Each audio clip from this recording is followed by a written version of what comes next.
रहीम अस्सलाम वालेकुम। मैं हूं करामत मुगल और सियासी बैठक में मेरे साथ हैं दिल राजा साहब और अलीना शिगरी साहब। बहुत शुक्रिया आपके वक्त का। एक तो फैसल वावडा साहब 48 घंटे से उन्होंने पूरे के पूरे पाकिस्तान को हाईजैक किया हुआ है। पॉलिटिक्स में अगर कोई डिस्कस चीज़ हो रही है तो भाई कंटेनर्स, कौन आ रहा है, कौन जा रहा है, किसके लिए अब मुश्किल वक्त शुरू होने वाला है, किसकी वीडियोज़ आने वाली हैं, किसके स्कैंडल्स आ रहे हैं, किस पर करप्शन के अब इल्ज़ामात लग रहे हैं, इस हवाले से गुफ्तगू करेंगे। इसके अलावा पाकिस्तान तहरीक इंसाफ जो है उसने 10,000 बंदे की कॉल दी थी, नहीं दी थी। अब एक बहस जो है नई नहज पर पहुंच चुकी है। अब तहरीक तहफ़्ज़ुज़ आईन पाकिस्तान ने उस मामले से थोड़ा सा तो कहते हैं गर्द हटाई है और कुछ चीज़ें सामने आई हैं कि कौन है असल कसूरवार। इस हवाले से गुफ्तगू करेंगे। इसके अलावा मुल्की सियासत में जो इस वक्त उखाड़ पिछाड़ की खबरें हैं और बड़ी एक्सक्लूसिव चीज़ें सामने आ रही हैं कि कौन सी वजारत पे कौन सा वजीर अब नज़रें गाड़ के बैठा हुआ है, और इस सारे मामले में जो सुहेल बुढ़ाई साहब ने कालम लिखा है वो किसके नाम है, इन सारी खबरों की तफसीलात और तजिया इसी वीडियो में शामिल करते हैं। जी अलीना, सबसे पहले तो ये बताइएगा, फैसल वावडा साहब आपके शो पर भी मौजूद थे। तकरीबन 2 दिन से उन्होंने पूरी की पूरी पाकिस्तानी सियासत को अपने इर्द गिर्द घुमाना शुरू किया और मुस्लिम लीग नून जिसकी सांसें थम जाती हैं कि फैसल वावडा के सामने ज़ुबान नहीं खोलनी, हल्की फुल्की आवाज़ें तो आना शुरू हो चुकी हैं। राना सनाउल्लाह साहब भी बोल चुके, जनाब इख्तियार वली साहब बेख्तियार वली फालसे का शरबत पिए, ठंडी ठंडी तबीयत करें, अपने पोस्ट की तरह ठंडी जुगती की है उन्होंने। हाँ, क्या देख रही हैं फैसल वावडा साहब? आते हैं बस ये कुछ दिन के लिए बयानात देते हैं, कभी उनकी प्रेडिक्शन को दुरुस्त भी हुई है या वो सियासत के शेर रशीद ही हैं? नहीं, वैसे अब उनको ये वाले ताने भी सुनने को मिल रहे हैं हुकूमत से ही कि अब वो शेख रशीद की शायद कुर्सी लेना चाहते हैं, लेकिन प्रेडिक्शंस तो उनकी मोरलेस हमें नजर आता है कि वो एक बज़ाहिर तो एक पैगाम रिले करते हैं सर्टन क्वार्टर्स का। इस हवाले से तासुर लोगों में भी एक जोर पकड़ चुका है कि फैसल वावडा साहब स्टैब्लिशमेंट के तर्जुमान है और फैसल वावडा साहब बरमला। मैंने आज उनसे सवाल में भी ये कहा कि मैंने कहा आपके हवाले से तासुर क्यों है, क्योंकि आप, और इसकी मिसाल सामने है कि आप कुछ अरसे तक खामोश होते हैं और एकदम से जब आप आते हैं तो आप कहीं ना कहीं आप तारीफ, आप सिर्फ एक शख्स की तारीफ करते हैं, बाकी पूरी आप जो सियासतदान है उनको डिस्क्रेडिट करते हैं। आप 500 एलीट को कह रहे हैं कि गोली मार दो, तो कह रहे हैं सारे एलीट में जो है कौन है, वो सारे ये सारे इनकम्बेंट्स और इनकॉम्पिटेंट जो सारे सियासतदान हैं, कहते हैं जिन्होंने मुल्क को बर्बाद करके रखा है, और सिर्फ एक शख्स की वो तारीफ कर रहे हैं जिन्होंने सारा इस वक्त एक चार्ट संभाला हुआ है। और वो कहते हैं कि जी ये मौजूदा हुकूमत जो है वो डिलीवर भी नहीं कर पा रही है। सो वो कहते हैं आई डोंट केयर अगर मुझे किसी का तर्जुमान या मैं किसी के गैर सरकारी तर्जुमान, गैर सरकारी, एग्जैक्टली। राना सनाउल्लाह साहब ने गुज़िश्ता रोज कहा था कि इन्होंने कैबिनेट में मुतालबा किया था कि उनको एक जगह दी जाए, इन्होंने पोस्ट मांगी थी, इनको मिनिस्टर बनना था, और हैरान है कि शहबाज शरीफ उसको ना कर सकते। हाँ एग्जैक्टली, सबसे बड़ा सवाल तो ये है कि शहबाज शरीफ ना भी कर सकते। उन्होंने कहा ये 2 लोगों में था, हाँ कि दो लोगों में था, ये 2 एक जैसे लोग हैं। मोहसिन नकवी, एक को सब मिल जाए और दूसरे को कुछ भी ना मिले तो कहते हैं कि दूसरे मैं आपको इसमें थोड़ा सा इनहांस करके बताता हूँ। वाडा साहब को ये कहा गया था तो पीपल्स पार्टी में शामिल हो जाए। वाडा साहब ने कहा, इन्होंने दोस्तों से मशवरा किया, इनके जो हैंडलर्स हैं उन्होंने कहा जी तुम पीपल्स पार्टी में शामिल हो जाओ। तो ये नहीं हुए पीपल्स पार्टी में शामिल। उस टाइम पे इंडिपेंडेंट, फिर इनकी नज़रें जो थी ना, जो इनसे वादा किया गया था, मेरा ख्याल है वो सिंध की गवर्नरशिप पे थी। अच्छा, कैबिनेट से शहबाज शरीफ ने अगर बनाना हो, शहबाज शरीफ 1 सेकंड ना लगाए। शहबाज शरीफ की क्या जरूरत, वो जमीन तो खाली है। शहबाज शरीफ जमीन पे लेट के रोना शुरू कर देगा, नहीं मैंने इसको लगाना ही लगाना है। वो बंदा इनकार करे, शहबाज शरीफ की आंखों में गम से आंसू आ जाए।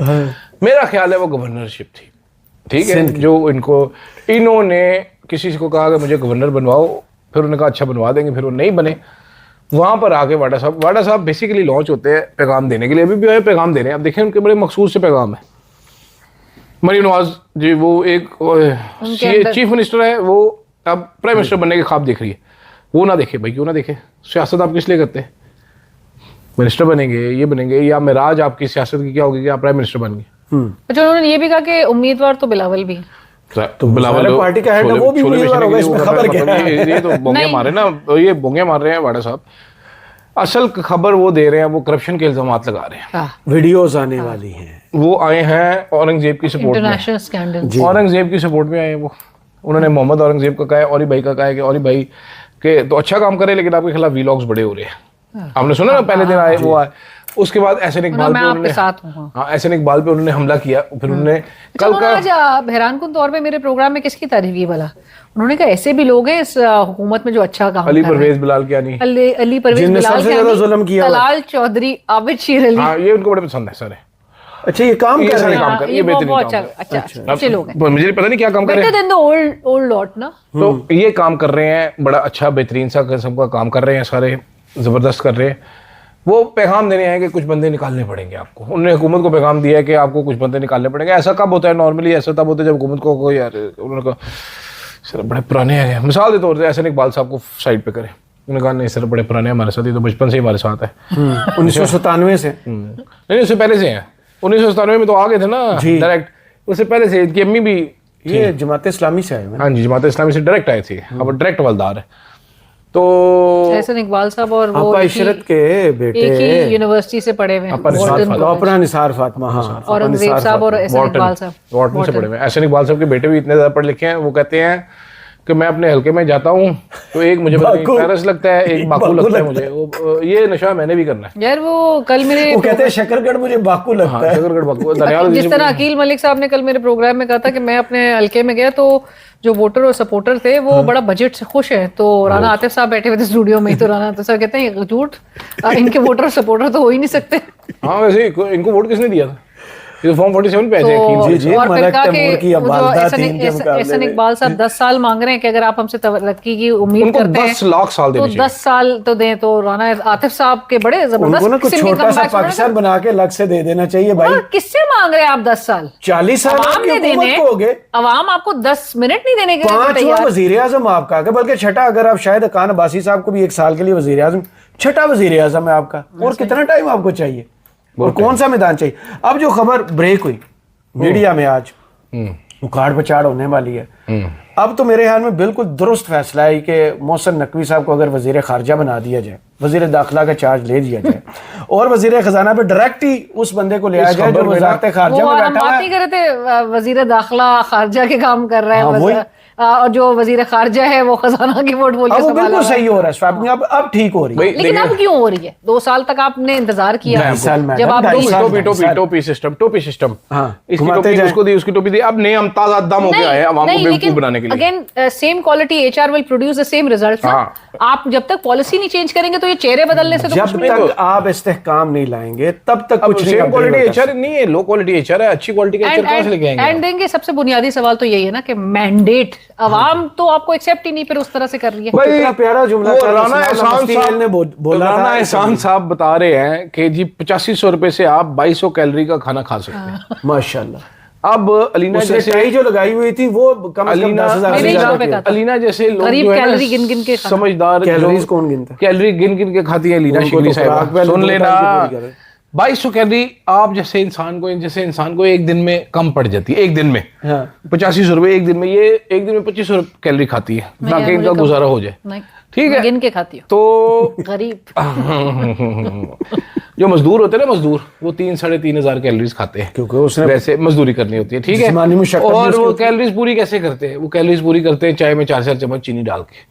वो जो कहते हैं ना कि जी वो गरीब का जो बूस्टर है वो चीनी है। ठीक है। तो चीनी डाल के वो पूरे करते हैं। तो राना एहसान साहब ये एलिटिस्ट किस्म की बातें कैलोरियां बता रहे, बेवकूफ और फिर इसी हुकूमत ने चीनी भी महंगी इसके। कर दी। ये राना एहसान साहब जो है, अभी भेजेंगे फिर मंगवाएंगे। राना एहसान साहब के लिए हर बार सोशल मीडिया पे कैंपेन चलती है, इनको हर बार टिकट नहीं मिलता। अब मैंने कल एक कैलोरीज वाली बात सुनी तो मैंने इत्तेफाक किया शहबाज शरीफ से, इसको देना भी नहीं चाहिए। भाई चमक किस्म की बात की यार, माजरत के साथ, मतलब इतनी कुपों की बात यार। नहीं, लेकिन उन्होंने कहा था मैं ये कहना नहीं चाह रहा था, मैं कुछ तो और क्यों कह कहना रहा है? ओ भाई आप बना दे 8500 रुपए में, आप महीने का बजट बना दे। आप इतने अक्लमंद हैं तो बना दे। 50,000 आप मिनिमम वेजेस रख रहे हैं 40 से 45 हजार के दरमियान, तो 8,000 वाला अमीर कैसे हो गया? आप मुझे 1 लाख में बजट बना दे। कितना प्यारा किसी ने जुमला बनाए ना लिखा हुआ जरा। था कि खत्ते गुर्बत से नीचे नहीं लोग पहुंचे, आप खत्ते गुर्बत को उठा के नीचे लेंगे। सरप्राइज। आपकी जेब में कितने पैसे हैं? 8500 रुपया। यार आप तो एलन मस्क के, आपकी जेब में कितने? 8400। चल गरीब। ये बेवकूफ समझते हैं। एहसन इकबाल नाम के लोग यहाँ पर खुले फिर रहे हैं जिनका दिमाग काम नहीं करता। मतलब एहसन इकबाल साहब को देखिए, उनकी जो सिस्टर है, उन्होंने सरकारी नौकरी से रिटायरमेंट ली और साथ ही अब वो 3 साल के लिए FPSC में लग गए हैं। यहाँ पर ये मेरिट है, इस मुल्क में। और उस पे audacity to ask for 10 years। नहीं, उनको याद है गाड़ी वाला केस भी आया था, देखे मैंने, इतने सीसी की वापस करके इतनी सीसी इतने सीसी की गाड़ी ले क्योंकि लिस्ट जारी हो गई थी। जी, वो लोग और पब्लिक होती है। वैसे आप देखें तो एक क्रूजर के बगैर एहसन इकबाल साहब बैठते नहीं है। ठीक है, ये वो आदमी है जो रोते हैं कि इमरान खान ने मुझे गिरफ्तार करवाया था, ये सूट पहन के, शेविंग करके, पप्पू बच्चा बन के, नैप के ऐसे करके तस्वीर बनी थी। तो हमारा भी सवाल ये है कि अपनी प्लानिंग इनकी पूरी है अवाम के लिए और मुल्क के लिए जो प्लानिंग है, लेकिन असल बड़ी मसला ही हो रहा है। इंटरेस्टिंग आ रहा है। कुछ वजारतें अभी कह रही जी हमने खत्म कर देनी है उसके तहत वजारत Which is खुशा- good, integrated। नहीं, वजारत खुशामद खत्म कर दे, सारे खत्म हो जाएंगे। अब इंटरेस्टिंग चीज क्या है कि ये नारकोटिक्स जो है ना, ये एक जमाने में वजारत दाखिला का हिस्सा होता जी जी, उसके पास ही वजीर भी वही होता था। फिर इन्होंने स्टेट मिनिस्टर कहा के पास कि एक रहती। और वजीर जो है वो निकालते हैं इसमें, तो वजारत अलहदा कर दी, अब नारकोटिक्स की अलहदा हो गई। अब वो मर्ज करनी है। एक अच्छा, सेकंड, आपको हाँ कैसर अब एक बंगाली सेकंड। वाली आपको हाँ उस जी, मुझे टाइम पता है से, कैसर बंगाली बेचारा खुद ही निकल गया था ये उस खत्म टाइम करते पे करते। अगर कर लिया होता तो शायद फिर थोड़े पैसे बचा लेते आप। नहीं, मैं आपको बताता हूँ, वजारत मौसलात है एक, कम्युनिकेशन। हाँ। अच्छा, उसमें से इन्होंने एक वजारत अलहदा निकाली है, उसका नाम पता है क्या है? Postal services. माशाल्लाह, जो इदारे ही तकरीबन खत्म हो चुके। जी, पोस्टल सर्विसेज इन्होंने निकाली है। पोस्टल सर्विसेज का एक अलहदा वजीर होता है पाकिस्तान में, वो उसमें से उन्होंने बाइफरकेट करके निकाली। अब एक मिनिस्ट्री ऑफ ये डिफेंस सारा है, कम्युनिकेशन और ये सब एक जमाने में पीटीआई के दौर में मुराद सईद के पास। ये एक ही मिनिस्ट्री हुआ करती थी, फिर इन्होंने ज्यादा वजीर करने थे ना, इन्होंने ढेर सारे किए। दफ्तर अलग अलग किए। अब जो है ना वजारत कानून, इंसाफ और इंसानी हकूक एक वजारत होती थी। हाँ। फिर इन्होंने इंसानी हकूक भी से अलहदा की थी पीपल्स पार्टी के दौर में। इंसानी लोग वैसे ही पाकिस्तान से अलग हो गए। हाँ, तो इंसानी हकूक अलहदा हुई थी, अब वो भी एक हो जाएगी। अच्छा, मिनिस्ट्री ऑफ डिफेंस और मिनिस्ट्री ऑफ डिफेंस प्रोटेक्शन, ये दो, अब मुझे नहीं पता डिफेंस प्रोटेक्शन करती क्या है, लेकिन इन दोनों को मर्ज करके एक करना है। By the way, Khawaja Asim को भी शायद मिनिस्ट्री ऑफ डिफेंस से हटा के उनको कोई गैर अहम वजारत दे दी जाए, जहाँ पे उनको नहरी अमूर दे देना चाहिए। मूत्रा नहर में छाले मारते हैं वो, किसमें है? मोतरा, है, गस्का मूत्रा की है। दा, मोतरा। पता नहीं, वो उनको वैसे डिफेंस पोर्टफोलियो भी देकर उनको गैर अहम जैसा बनाया हुआ है। वो है ही गैर अहम, जो हरियाणा डार से हार गया वो कहाँ से अहम हो? नहीं, अपनी मिनिस्ट्री में जा सकते हैं। हाँ, पहले तो ये सवाल कई है साल से नहीं गए, इधर ही बैठे फिरते रहते हैं। तो उनके पास सिर्फ पोर्टफोलियो है, वजारत नहीं है। हाँ, बट मेरा सवाल ये है कि जो अगर हुकूमत एक तरफ दावे कर रही थी कि हमने जी इकोनॉमी में स्टेबलाइजेशन हमने अटेन कर, अभी हम पिछले हफ्ते ही सुन रहे थे ना, बजट से पहले इकोनॉमिक सर्वे रिपोर्ट जब आप पेश कर रहे थे, सब कुछ अच्छा दिखाया गया। और अब अगर ये खबर सामने आ रही है कि वजारत खजाना भी किसी और वापस से डार साहब को, जो कि डार साहब कहते थे we done it before, we will do it again, आप उनको दे रहे, तो यानी कि औरंगजेब साहब के अंडर भी, एक तो खैर मैं इस बात से भी एग्री नहीं करती कि एक इंसान पे आप सारा मलबा डाल दें, लेकिन आप नहीं, औरंगजेब साहब पे तो बिल्कुल मलबा डालना नहीं चाहिए। दिस रीशफलिंग एक्चुअली इंडिकेट्स कि आप डिलीवर नहीं कर रहे, आपकी गवर्नेंस में इतना मेजर जो है वो एक फ्लॉ नजर आ रहा है कि आप सिम तक का तयन नहीं कर सके, स्टेबलाइजेशन नहीं अटेन कर सके और आप डिलीवर नहीं कर सके लोगों को, आपको इसलिए रीशफलिंग करनी पड़ी। आप ये पीटीआई के दौर में ये लोग तनकीद करते थे ना कि जब आप रीशफलिंग, हर वक्त रीशफलिंग, वैसे उसमें एक पॉजिटिव चीज भी होती है ना, जो असर रसूख को बना चुके होते हैं, जो अपने नीचे वो रिश्तेदारों को भर्ती कर लिया, वजारत में एकदम से चेंज आता है तो थोड़ा सा काम वो रुक जाता है, फिर अगली वजारत में दोबारा शुरू कर तो वो शुरू से स्टार्ट होता है। इकोनॉमी ऑफ भर्तियां, हाँ, वो हो जाता है। दूसरी जानब सुहेल बड़ाई साहब भी कालम लिख रहे हैं, उनको ताना दिया था जनाब सूरज मगरिब से मोहसन नकवी साहब ने कि वो रिटायर हो जाए। वैसे क्या खूबसूरत कॉलम लिखा है सुहेल बड़ाई, बहुत अच्छा लिखा है, बड़ी जुमला बड़ा कमाल, बड़ी जूतियां मारी है उन्होंने कि सहावत हमेशा रहेगी, ये वजारतें और हुकूमतें आनी जानी है, ये उन्होंने गुस्सा निकाल दिया। फिर चोई साहब, पता है क्या होता है, नॉर्मली बड़े सारे लोग भूल जाते हैं कि साफी रिटायर नहीं होते। ठीक है, जरदारी साहब की आपको बात याद है ना कि सियासतदान रिटायर नहीं होता, उन्होंने कहा तुम इतने 3 साल रहने में, हमने हमेशा रहने यहाँ पर, सारी जिंदगी कियानी को बोला था उस टाइम में, जनरल कियानी को, अब देख लेना जनरल कियानी किधर है, कोई डिफेंड करने वाला भी नहीं होता, जिस टाइम मर्जी आके उड़ा दे जो मर्जी। तो साफियों के बारे में भी यही कहते हैं कि बिला वजह पंखा लेने की जरूरत नहीं होती आपको, ये इसने तो रोजाना दुकान खोलनी है, रोजाना यही काम करना है, वो 10 दिन खामोश रह लगा, 11वें दिन फिर वो फाइल निकल आएगी। वैसे भी ये जो दुख भरी कहानी है ना, अभी देख इस हुकूमत का जुल्म से थम ये पीक पे ले गए हैं ना, हर चीज की एक पीक होती है, हमेशा तो अल्लाह की जात में रहना, उसके बाकी हर चीज को डिक्लाइन है। बिल्कुल सही। तो आपने कौन सी ऐसी जगह है जहां पर आपने जुल्म नहीं किया? ठीक है, हर जगह पे आपने जुल्म किया, शदीद जुल्म किए लोगों के ऊपर, लोगों की तौहीन की है, लोगों की इंसल्ट की है आपने लोगों बंदे मरवाए हैं बाकायदा इस हुकूमत ने अपनी सरपरस्ती में। ये मरीम नवाज साहिबा जो आके अभी कह रही है CCD, आज उस बच्चे की रिपोर्ट आपने पढ़ी है? 11 गोलियां 11 गोलियां उस बच्चे को आपने लगी। उसके लंग्स, इंटेस्टाइन, पेट सब छल्ली करके रख दिया। तो वो सुहेल वड़ाई ने बड़ी क्लासिकल, अगर मोहसिन नकवी साहब, वैसे आपको मैं बाय द वे इससे पहले कि अलीना तबसरा करे, मैं आपको एक और कहानी सुना देता हूँ। सुहेल वड़ाई और मोहसिन नकवी, जब मोहसिन नकवी वजीर नहीं बना था, बड़े अच्छे जिगर दोस्त थे, जिगर जिगर गोशे थे। जब मोहसिन नकवी को बनाया गया वो टिकट टेकर सीएम पंजाब का, तो सुहेल वड़ाई उनके अनडिक्लेयर्ड एडवाइजर थे। सुहेल वड़ाई के साथ बैठ के काबीना की डिस्कशंस हुई। सुहेल वड़ाई ने अपने एक दो रिश्तेदार एडजस्ट भी करवाए उस टाइम पे, जिगर गोशे हुआ करते थे। ये मैं आपको बता रहा हूँ, सुहेल वड़ाई का एक रिश्तेदार वजीर था केयर टेकर मोहसिन नकवी के अंडर, ठीक है। फिर होता क्या है, जब ताकत आती है तो करप्शन आती है। एब्सोल्यूट पावर करप्ट एब्सोल्युटली बोलते हैं ना, एब्सोल्यूट पावर है मोहसिन, वो बंदे को बंदा किधर समझता है। फिर वो कहता है जा बुढ़िया तू रिटायर हो गया, तू क्या गल क्यों की थी यार, तूने फील्ड मार्शल के खिलाफ ये बात की, तूने फील्ड मार्शल की खबरें की, तेरी ये तेरी ये जरूरत है, भाग इधर से। उसने तो हुकूमत के बारे में की ना, सवाल शुरू हो, वो तो बाद में की ना, पहले लड़ाई कहाँ से शुरू हुई? लड़ाई शुरू हुई जब ब्रसल्स में फील्ड मार्शल की तकरीर रिपोर्ट की, ठीक है। तो वो वहां से फिर मोहसिन नकवी सब नाराज हो गए। फिर उन्होंने कहा जा बुढ़े तू रिटायर हो जा।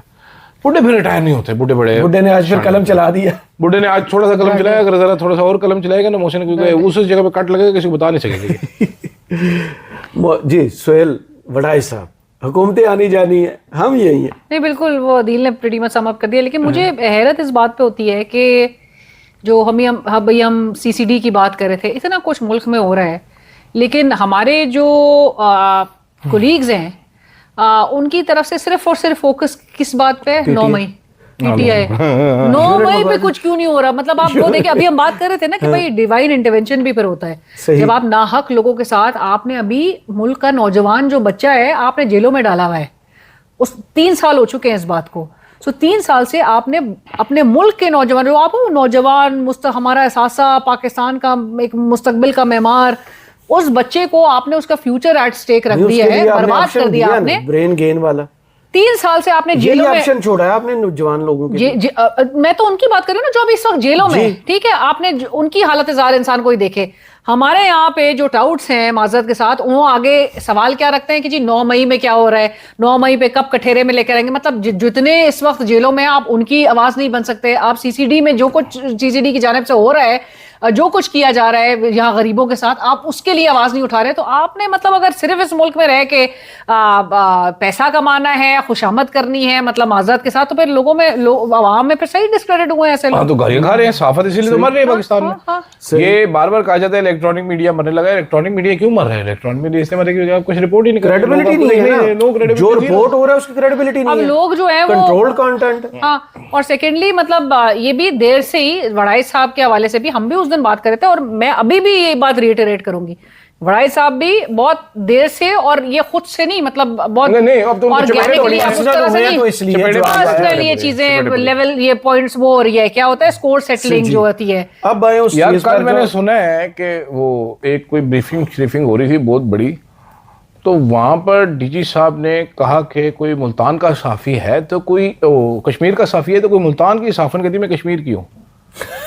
तो वो अब लोग खोजे, मुझे जरूर बताएं। मुझे भी बताया, आपको भी बताया। मुझे तो लग रहा है कि तो अगर डीजी साहब वो मौजूद थी, शुक्र करो डीजी साहब ने ये नहीं कह दिया कि यहाँ पर कोई शहीद मौजूद है, उसने कहा था मैं ही हूँ जी, ठीक।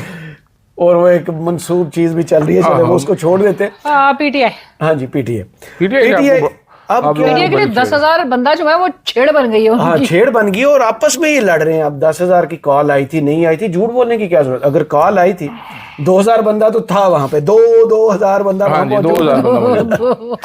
तो अब जानबूझ के ही हो रहा है। कॉन्फिडेंस बिल्डिंग मेजर चल रहे हैं, हुकूमत में बैठे हुए लोग ही एस्टेब्लिशमेंट के साथ कुछ साजबार कर सकते हैं, तंजीमी ओहदेदार तो नहीं कर सकता।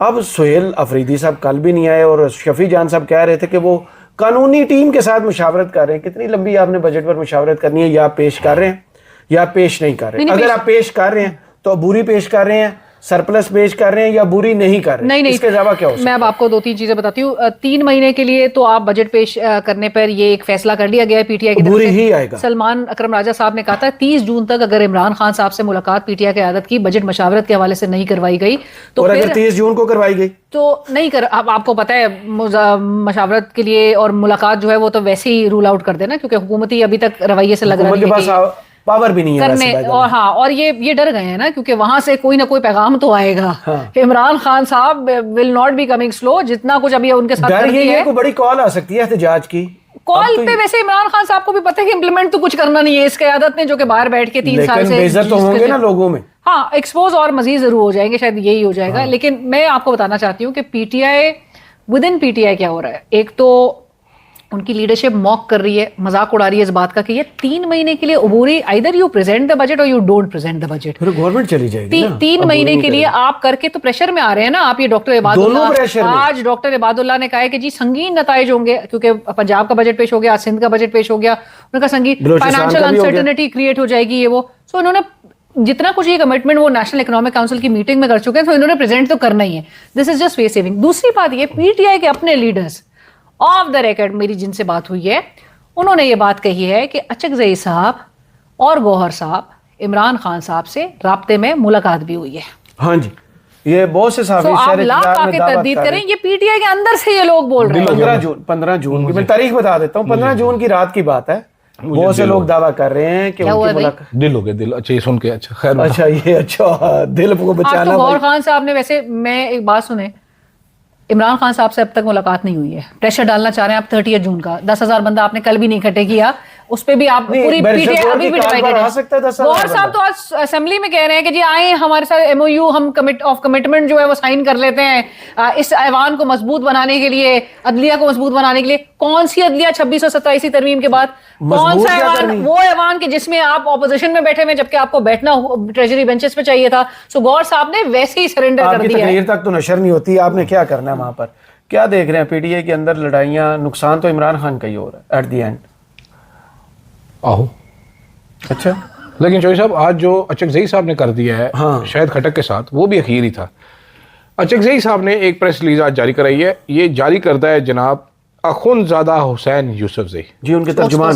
पाकिस्तान तहरीक इंसाफ की क़यादत ने मुतअद्दिद मरतबा कायदे हिज़्ब इख्तिलाफ महमूद खान अचकज़ई को की अडयाला जेल के बाद 10,000 वर्कर्स की कॉल पर गुजारिश की कि अगर अडयाला जेल के बाद धरना एहतजाज का एक वक्त मुतय्यन कर दिया जाए तो हम एक बड़ी तादाद में वहाँ पहुँचने में कामयाब हो जाएंगे। जिस पर अचकज़ई साहब ने वज़ीर आज़म की बहन अलीमा खान तक पैगाम पहुँचाया, जिन्होंने इत्तफ़ाक़ राय हुआ, जिसके बाद 11 जून को पार्लियामेंट हाउस में पीटीआई के पार्लिमानी क़यादत बशमूल चेयरमैन बैरिस्टर गौहर और पार्लिमानी लीडर शाहिद खटक भी मौजूद थे। गोश गुजारिश की कलीमा ने एक मुकर्रर वक्त कर दिया। अब इस मंगल को उन्हें धरना वक्त मुकर्रर कर देना है। उसके बाद अलीमा खान ने एक ट्वीट की और ट्वीट में बताया कि जी 4 से 7 आ जाएं आप। जिसके बाद कल फिर ये बेगैरत कोई पहुंचा नहीं उस पर। शेख वकास अकरम साहब ने 2 वैन्स भेजी। 2 वैन्स भेजी थी। 2 वैन्स 1500 से 2000 बंदे थे, ये रिपोर्ट लोगों ने शेख साहब ने तो आज मेरे शो पे ये भी बोला कि मेरे हल्के से बंदे आए थे और दूसरे जो एमएनएस थे, एमपीएस थे, उनके साथ खड़े यार मेरा इसमें पता है क्या, यानी जस्ट टू शो कि जी हम लेकर आए हैं बंदा। तो कहते हैं सब देख रहा था। मिसाल देख रहे हैं मुश्ताक गनी वाली, जो जब अलीमा खान साहबा ने पूछा था कि कितने बंदे लोग, कहता है 2 उन्होंने क्या परा हो 2 बंदों के साथ। तो ये सूरत हाल है भाई। अब मुखलस नहीं है इमरान खान की जेब में। फैसल वाउडा सही कहता है ना कि खोटे सिक्के ही कि इमरान खान के जेल में रहने की वजह या बाहर ना निकलने की वजह खुद पीटीआई जी। तब तक वो कुर्सियों पर हैं जब तक इमरान खान जेल में है। इससे ज़्यादा कड़वी हकीकत कोई है नहीं इस वक्त। मुझे अदील राजा साहब और अलीना शिगरी साहब को इजाज़त दीजिए। कमेंट्स बॉक्स में जरूर बताइए वीडियो आपको कैसी लगी। अल्लाह हाफिज़।